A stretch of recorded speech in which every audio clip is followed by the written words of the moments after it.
जुदि बोसोरसेलिया जथुम्मानि गेजेरजों माबाफोर मेसेज दं नामा सार?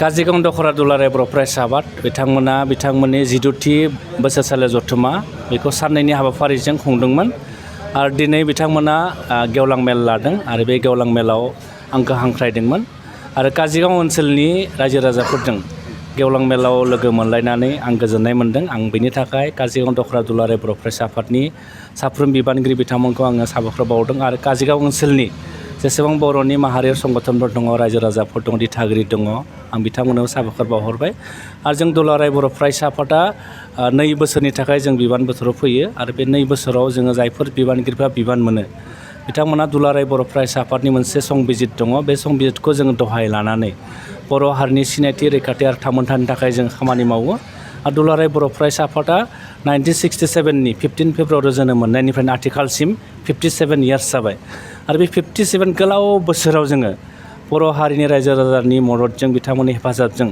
बर' हारिनि सिनायथि रैखाथिनि थाखाय जोङो जेराव समाव जोङो बर' हारियाव खैफोद फैयो बै समावनो जोङो बै खैफोदफोरखौ जों बोरै बारसिनो हायो, बेखौबो जों बोरै बे खैफोदफोरनिफ्राय जों बोरै उदां जानो हायो, बिनि थाखाय जों रायजो राजाखौ लानानै जों खामानि मावदों आरो काजिगाव दख'र दुलाराय बर' फरायसा आफादाबो काजिगाव ओनसोलनि बर' रायजो राजाफोरनि थाखाय बिथांमोनाबो खामानि मावबाय थादों आरो इयुनाव मावबाय थागोन। आं बे बेलायाव गासै रायजो राजा नोंथांमोनखौ दुलाराय बर' फरायसा आफादा जि मावनो लानाय जों मावथांखिफोर बे मावथांखिफ्राव नोंथांमोनखौ फैनानै जोङो मदद होनो खावलायगोन। मानोना दुलाराय बर' फरायसा आफादा जोङो 2018 मायथाइयाव जों मोनसे मावथांखि लादों। बे मावथांखियानो जाहैबाय बड'फा मिशन फर सास्टेनेबल चेन्ज, बड'फा गोजोरथियारि सोलायनाय मावथांखि आरो बेखौ लानानै जोङो गामिनि दुब्लियाव माइ गायनायनिफ्राय लानानै आप टु इउनिभार्सिटि फरायनायसिम जेसेबां बिथिङाव बर'फ्रा दावगालांनांगौ बेफोरखौ लानानै जों खामानि मावदों आरो बेखौ लानानै जोङो गामि हाबनानै रायजो राजा सावरायदों, फोरोंगिरिफोर सावरायदों, फरायसाफोर सावरायदों आरो बिनि अनगायैबो जों मिन्थिगौ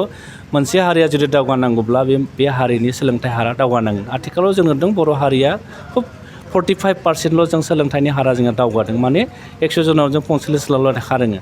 दा बर' हारिया दावगानांगौब्ला दुलाराय बर' फरायसा आफादा जों गोथौ फोरमायो जों सोलोंथाइनि बिथिङाव जों दावगानांगोन। बिनि थाखायनो दुलाराय बर' फरायसा आफादाव आरोबाव 2002 मायथाइनिफ्राय जोङो सोलोंथाइनि बिथिङाव खामानि मावदोंब्लाबो सोलोंथाइखौ मोनसे मुभमेन्ट हिसाबै, जावरिखांनाय हिसाबै, मोनसे जांख्रिखांनाय हिसाबै लानो थाखाय जोङो फिन सोलोंथाइखौ मोनसे जावरिखांनाय हिसाबै लानानै जोङो फैबाय थानाय 6 बोसोराव जोङो सोलोंथाइनि सायाव जों खामानि मावगोन। बे बेलायाव गासै रायजो राजा, जोंनि फोरोंगिरि, दिथागिरि, फरायसा, जोंनि जायफोर समाज बेंगिरिफोर दङ, समाजारि आफाद दङ, बिथांमोना जोंखौ हेफाजाब होनांगोन। मानोना दुलाराय बर' फरायसा आफादा जों हारसिं जों खामानि मावनो हाया जेब्ला जोंनि रायजो राजाफ्रा जोंखौ मदद होआ।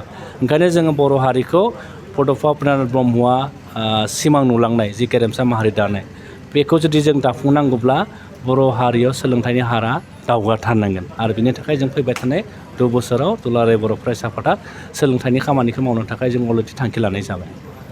गोदानै काजिगाव दख'र आबसुनि जे गोदानै बे बिबान मोननाय बिथांमोनखौ माबाफोर खावलायनो बा मेसेज होनो? आं मोनसे बाथ्रा बुंगोन, दायो एबसु खामानि मावनाया एसे गोबावबो जाबाय। एबसुआ ओरैबायदि मोनसे संगठन, मोनसे आफाद, जाय आफादाव नों खामानि मावनाया आंनिब्ला बे खाफालनि बाथ्रा होननानै बुंनांगोन आरोखि। एबसु बायदि संगठनाव जेराव जोंखौ बर'फोरखौ 25 लाख बर' दङ होननानै बुंदों, बे बर'फोरखौ नोङो नेतृत्व होनो मोननाया मोनसे खाफालनि बाथ्रा आरो एबसुआव नों खामानि मावोब्ला नोंखौ ओरैबायदि फोरोंलांगोन समाजखौ बोरै बेंनांगौ, राव थुनलाइखौ बोरै सिबिनांगौ, जोंनि हारिमुखौ जों बोरै सिबिलांनांगौ, बेफोर गासै बाथ्राखौ एबसुनि प्लेटफर्मानो जोंनो फोरोङो आरो बेखौ रायजो राजानो जोंनो फोरोङो आरोखि। दा जोङो 2 बोसोरनि थाखाय जों बिबान बोथोराव फैयो। दा आं मिथिनायाव काजिगाव दख'र दुलाराय बर' फरायसा आफादाबो 2025 आरो 2022 मायथाइनि थाखाय बिथांमोना 2 बोसोरनि थाखाय बिबानगिरि गायसनबाय बिथांमोना आरो गाहायनि हाथारखौनो बिथांमोना आफादगिरि महरै बेवहाय लाबोनाय जादों। आं जायफ्रा काजिगाव दख'र दुलाराय बर' फरायसा आफादनि बिबानगिरि मोनबाय, आं बिथांमोनखौ दुलाराय बर' फरायसा आफादनि सासे सोद्रोमा महरै बेस्ट अफ लाक जासिदों आरो 2 बोसोराव बिथांमोना बर' हारिनि सिनायथि, रैखाथि, थामोनथा आरो बर' हारिनि राव, थुनलाइ, बिजों आरो जौगा हारिमुखौ जौगाहोनो थाखाय बिथांमोना मोजां गोसो होनानै खामानि मावलांगोन। आं बेखौ बिथांमोनजों खावलायहरनाय जाबाय। गोजोन्थों।